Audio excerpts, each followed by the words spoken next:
ሰላም ሰላም ቤተሰብ እንዴት ናችሁ? እኔ ፈጣሪ ይመስገን በጣም ደህና ነኝ። ያው ባለፈው በተነጋገርነው መሰረት እና ቃል በገባሁት መሰረት አንድ ቪዲዮ እንደሚሰራላችሁ ተነጋግረን ነበር። እሱም በአሁኑ ሰዓት ኪንታሮት ብዙ ሰው እያሳመመ ነው፣ ብዙ ሰው እያጠቃ ነው እና ለሱ መፍትሄ የሚሆን አንድ ቪዲዮ ባክን ስራልን ባላችሁ መሰረትና በተደጋጋሚ በጠየቃችሁ መሰረት ቪዲዮ እንደምሰራላችሁና ተመልሰን እንደምንገናኝ ቃል ገብቻላችሁ ነበር። እናም በዛሬው ቪዲዮዬ ኪንታሮትን በሶስት በአራት ቀን የተለያየ የእጽዋት ውህድ በመቀባት ለመፈወስና እንደሚያድን የተመሰከረለትን አንድ ውህድ ነግራችኋለሁ። በእርግጥ ኪንታሮት ሁለት አይነት ነው። በእንግሊዘኛው ሆሞሬድ የሚባለው ኢንተርናል እና ኤክስተርናል ነው። እንግዲህ በአማርኛ ውጫዊ ኪንታሮት እና ውስጣዊ ኪንታሮት የሚባል ነገር አለ።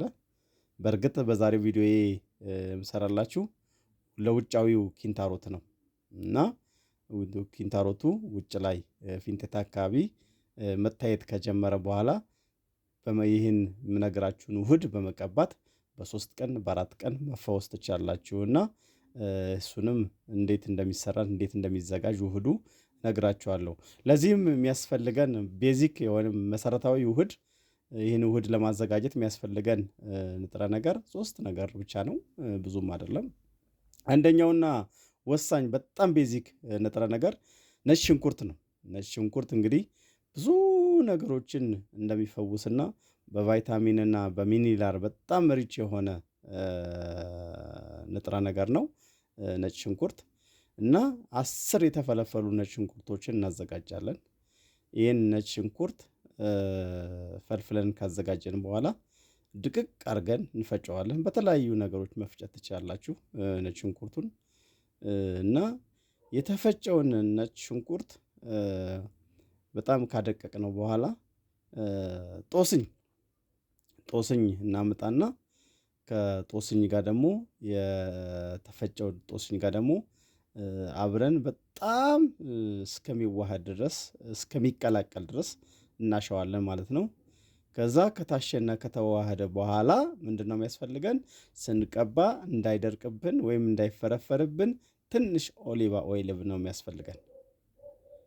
ከዛ ይሄን ኦሊቫ ኦይል አድርገን ጦስኙንና ነጭ ሽንኩርቱን አንድ ላይ ካዋሃድን በኋላ በጣም ለስለስ ያለ ውህድ ነው የምናገኘው። ይሄንን ውህድ እንግዲህ የምናደርገው ምንድነው? ከመተኛታችን በፊት በጣም ተጣጥበን ለሶስት ለአራት ቀን መቀባት ነው የሚያስፈልገን። እንግዲህ እኔ የምመክራችሁ ለሰባት ቀን ይህንን ውህድ እንድትቀቡት ነው። አንዳንድ ሰዎች ደግሞ በሶስት ቀን ቁምሽሽ ብሎ ጠፋ፣ በአራት ቀን የህመሙ ጠፋ፣ የት እንደገባ አላቅም የሚሉ ሰዎች ምስክርነት ሰማለሁና እኔ ግን የምመክራችሁ ውድ ቤተሰብ እስከ ሳምንት ተመልሶም እንዳይመጣ ህመሙም እንዳይሰማችሁ ሁለተኛ ዳግመኛ ከዚህ አስቀያሚ ህመም እንዳያገኛችሁ እስከ 7 ቀን ወይም ለአንድ ሳምንት ብትቀቡት ነው መከራችሁና እንግዲህ ውድ ቤተሰብ ይሄን ካደረጋችሁ በኋላ ውጤቱን እናንተ በኮሜንት ላይ የምታሳውቁኝ ይሆንና ወይም በላይቭ የምናወራው ይሆናል ይህንን ምስክርነት እና ይህን ቪዲዮ ብዙ እንደናንተ የተሰቃየ ብዙ ሰው ይኖራልና ሼር በማድረግ በፈጣሪ ስም አድርሶልኝ ብዬ ያልኩኝ በሌላ ቪዲዮ እንደምንገናኝ ተስፋ አደርጋለሁ። ቻው ቻው።